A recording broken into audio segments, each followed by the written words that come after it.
বেশি ভেবে লাভ নেই। আজ শুনবো কিছু কথা যা জীবনটাকে সহজ করে। যা করতে পারবেন না বা করবেন না সে ব্যাপারে বিনয়ের সঙ্গে প্রথমেই না বলুন। আমি এ বিষয়ে জানি না, এ কথাটা বলতে কখনো লজ্জা বা ভয় পাবেন না। হ্যাঁ এবং না কথা দুটো সবচেয়ে পুরনো এবং সবচেয়ে ছোট, কিন্তু এ কথা দুটো বলতেই সবচেয়ে বেশি ভাবতে হয়। শরীরের সব থেকে দামি অংশ হলো হৃদয়। সেখানে থাকার যোগ্যতা সবার থাকে না। যদি আপনি কখনো অপমানিত বোধ করেন তাহলে সেটা অন্যদের বুঝতে দেবেন না, এতে অপমান বাড়ে। কথাবার্তায় ক্রোধের পরিমাণ খাবারের লবণের মতো হওয়া উচিত। পরিমিত হলে রুচিকর, অপরিমিত হলে ক্ষতিকর।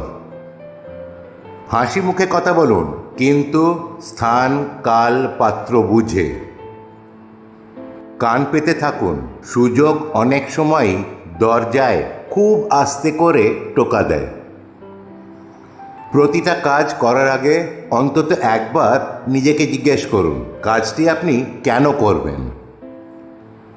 অনেক কিছু ফিরে আসে, ফিরিয়ে আনা যায়, কিন্তু সময়কে ফিরিয়ে আনা যায় না। অসহায়কে অবজ্ঞা করা উচিত নয়, কারণ মানুষ মাত্রই জীবনে কোনো না কোনো সময় অসহায়তার শিকার হবে।